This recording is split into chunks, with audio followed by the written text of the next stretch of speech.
உண்ணலும் உனதே உயர்த்தலும் உனதே உடலுயிர் மனம் எல்லாம் உனதே எண்ணலும் உனதே இச்சையும் உனதே என் செயல் பயன் எல்லாம் உனதே என் செயல் பயன் எல்லாம் உனதே.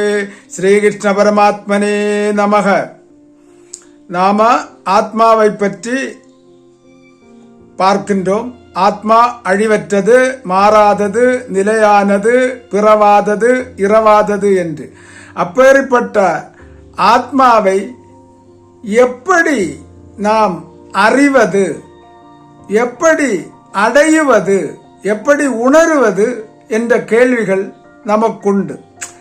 இதை சீக்கிரமா அறிவதற்கோ எழுப்ப வழியில் அடைவதற்கோ உணர்வதற்கோ முடியாது. ஆக இந்த சனாதனத்தை தர்மத்தை சார்ந்த உணர்ந்த மனிதர்கள் மற்ற உணராத மனிதர்களுக்கு எவ்வாறு இதை தெரியப்படுத்துவது என்ற எண்ணம் அவருடைய மனதில் உதயமாகி அப்படித்தான் இந்த உருவ வழிபாடை இங்கு தொடங்கி வைத்தது. சாதாரணமா நாம எல்லா உருவத்தையும் மரியாதை செலுத்த மாட்டோம். இப்ப மனைவியிடம் சொல்லுவோம், ஆத்மா உங்களுடைய புருஷனிட்ட இருக்கு, நீங்க அவரை கும்பிடணும் என்று சொன்னா நாம ஒத்துக்கிட மாட்டோம். புருஷனுக்கிட்ட சொல்லுவோம், மனைவியிடத்துல ஆத்மா இருக்கு, நீங்க கும்பிடணும் என்று சொன்னா நாம ஒத்துக்கிட மாட்டோம். இல்ல மகளுக்கிட்ட ஆத்மா இருக்கு, நீங்க அவளை கும்பிடணும்னு சொன்னா நாம ஒத்துக்கிட மாட்டோம். இப்படி இல்ல நம்ம ரிலேஷனுக்கிட்ட ஆத்மா இருக்கு, கும்பிடணும்னு சொன்னா நாம ஒத்துக்கிட மாட்டோம்.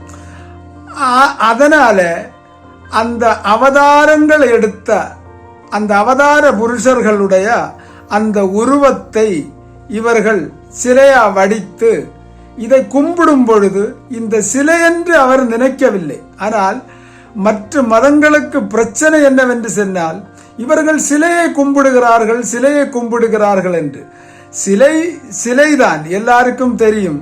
ஆனால் சிலையை பார்க்கும் பொழுது, அதை கும்பிடும் பொழுது, இறைவா, பகவானே, நாராயணா, கிருஷ்ணா, ராமா, ஐயப்பா என்று அந்த கூப்பிடக்கூடிய அந்த உணர்வானது எங்குருவாகின்றது?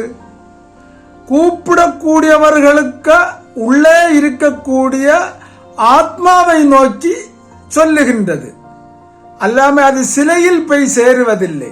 சிலையை பார்க்கும் பொழுது, சிலையை ஆராதிக்கும் பொழுது, சிலையை கும்பிடும் பொழுது அந்த எண்ணமானது தன்னை நோக்கி, தனக்குள்ள இந்த உடம்புக்குள்ளாலே இருக்கக்கூடிய அந்த ஆத்மாவை நோக்கி சேருகின்றது. எவ்வாறு சேருகின்றது என்று கேட்டால், இந்த கண்ணாடியில் பார்க்கும் பொழுது அந்த கண்ணாடியில் அந்த போட்டோவானது, உருவமானது ரிஃப்ளெக்ஷன் ஆகிறது, பிரதிபலிக்கின்றது.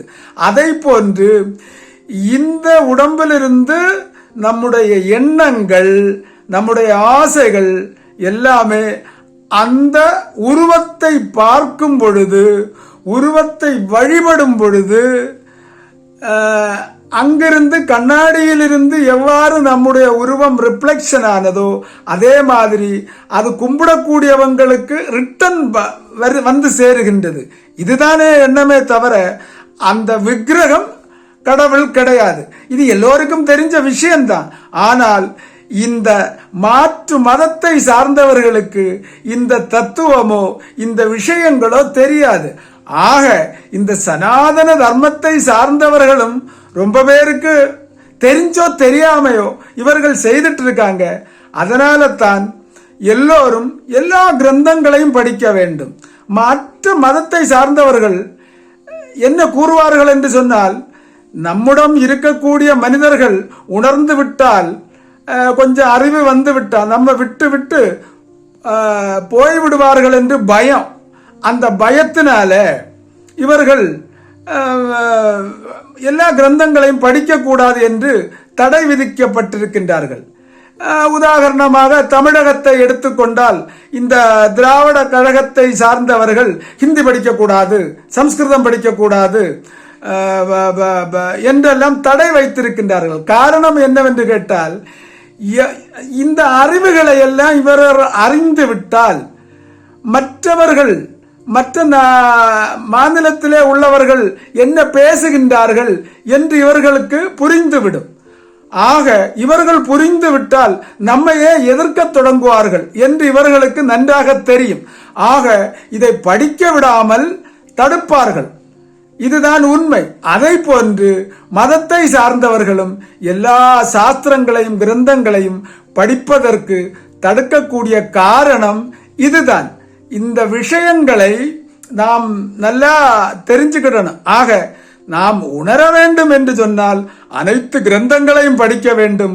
அதிலும் குறிப்பாக நம்முடைய பகவத்கீதை தெளிவாக படித்து அந்த பகவத்கீதையை சரியாக தெரிஞ்சவரிடம் அதனுடைய விளக்கங்களை கேட்க வேண்டும். ஆக அனைவரும் பகவத்கீதையை படியுங்கள் என்று கேட்டுக்கொள்ளுகிறோம். ஹரி ஓம் தத்சத்.